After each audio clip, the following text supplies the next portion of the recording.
Hey there, Alethea here. If you're new, welcome to my channel. If you have subscribed, I just want to say thank you. I am so grateful. I did not expect so many subscribers so quickly. In this video, I want to show you what I did to this jewelry armoire.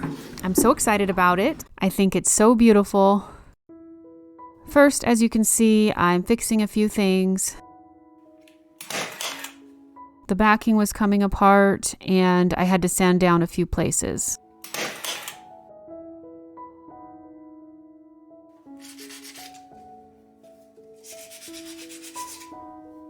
I cleaned it with a TSP substitute, and then once that was done and I fixed everything, I went ahead with a base coat of Honfleur from Sloan. I went with straight, even strokes. We're not going with the usual texture that I like to do because what I'm going to do here is create a faux wood, and this is going to be our base. I should warn you now, it's going to get ugly before it looks pretty. I assure you it is all necessary and definitely worth it. The faux wood technique that I'm going to show you here I actually learned from Christina with the reclaimed Heirloom. Again, we're just doing even strokes all the way across, nice and smooth. Here I'm taking a chippy brush and cutting it really short so that the bristles are stiff, and we're just going to run it across to create lines, kind of like the grain of wood. Now, it won't look like wood just yet, but it will by the time we're done with it. Here I'm making a knot in the wood.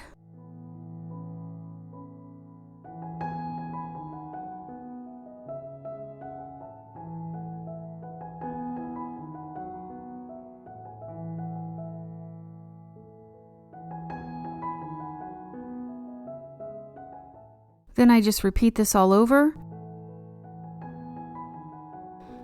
If this is a project you think you might be doing, you might want to get the cheap chippy brushes for the wood grain part, just in case it ruins your brush. I'd hate for you to ruin something expensive.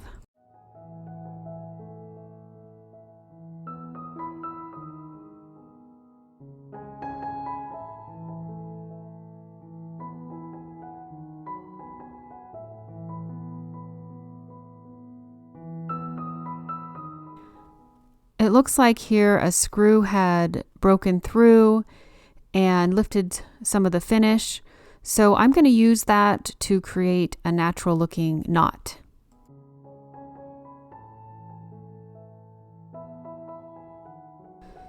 Once the base coat dried, I went back and created a lighter faux wood using the same technique. The color I used was Cashew from Waverly, and I mixed in a tiny bit of Honfleur.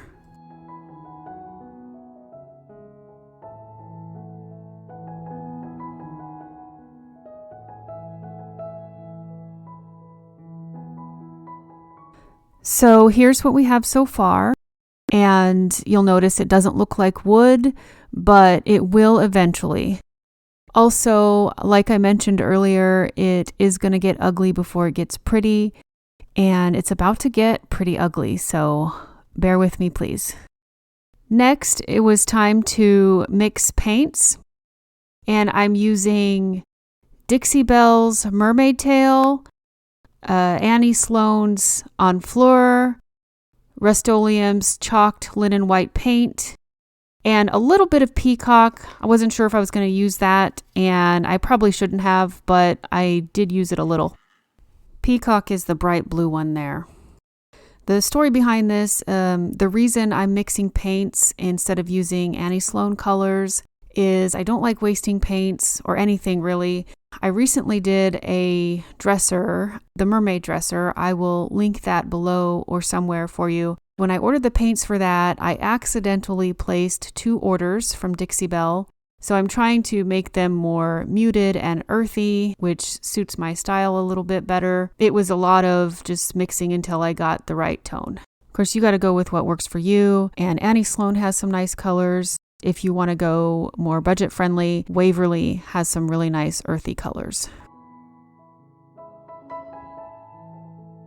So now I'm adding a layer of blending these two colors we just created, and I'm creating a little window around the faux wood. This is the first layer, and this step is designed to get a layout of where I want the shades to go. Again, it's not going to be pretty yet. And all I'm doing is applying the paint and wiping it back with a damp rag. Then we'll let it dry overnight and come back for the second layer.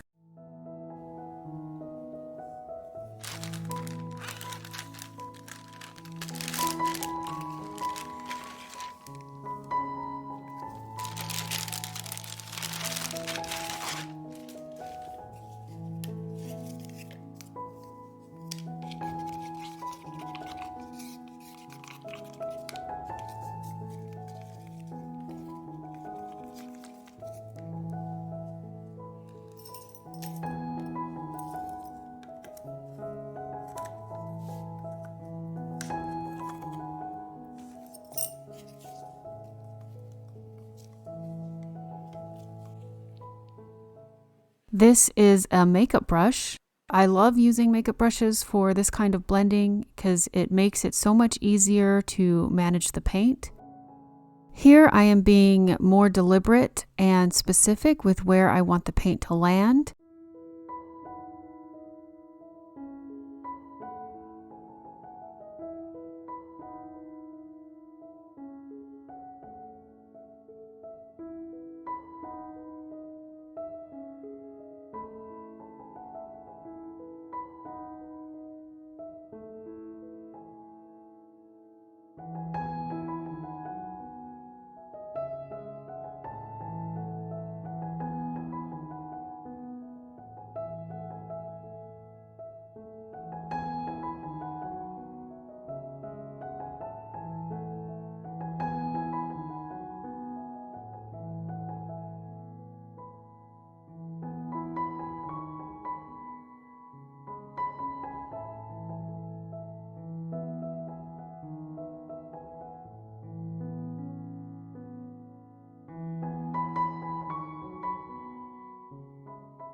I used a bigger brush for the sides.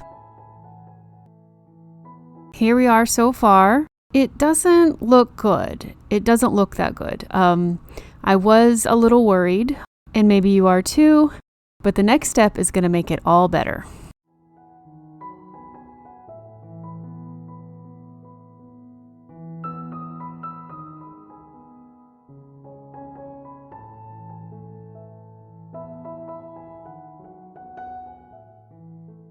I do like how the faux wood came out.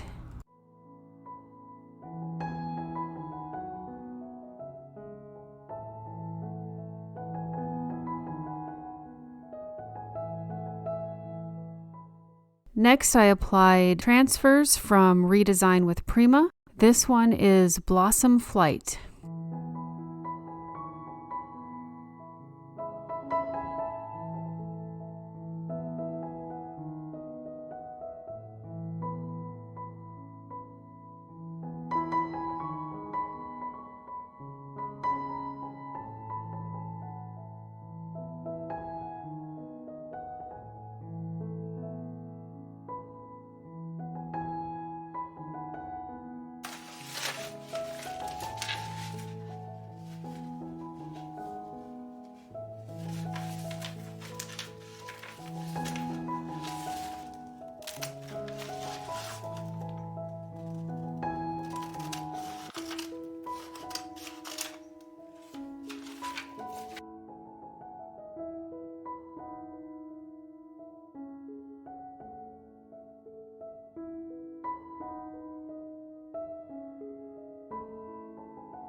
I had to go back and paint the top of the drawers because I had forgotten to do that.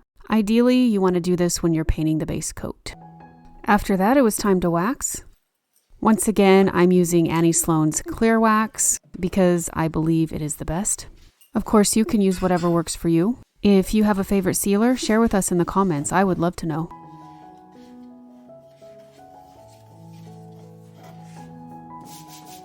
When you're applying Annie Sloan's clear wax, all you're doing is rubbing it in and then wiping off the excess.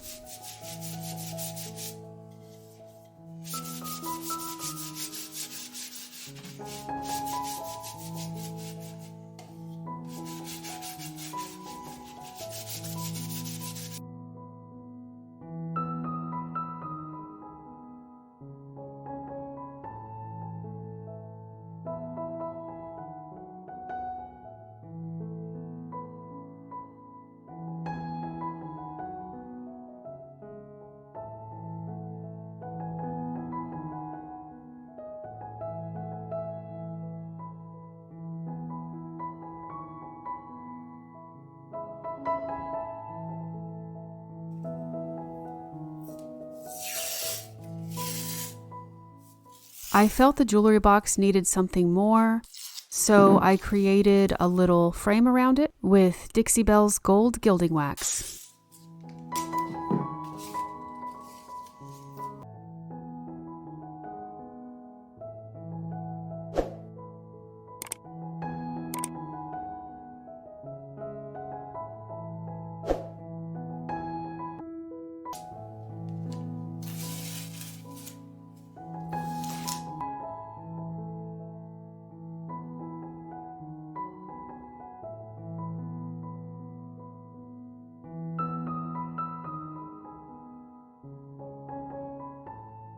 Somehow I missed filming the knobs. I apologize. All I did was I refastened the original hardware, then I applied Dixie Belle's gold gilding wax. And here it is all finished. I absolutely love it. I'm going to keep it in my closet. Let me know what you think. Is this something that you're interested in doing yourself? If so, I would love to see it. Thank you for being with me this far in the video. Stay tuned. I'm including more pictures in the end. If you haven't subscribed yet, please do so and hit the notification bell so you can be notified when I upload my next video. And if you have subscribed, thank you so much for being here. I appreciate you. And please share this video with your friend. Again, thank you, and I'll see you in the next video.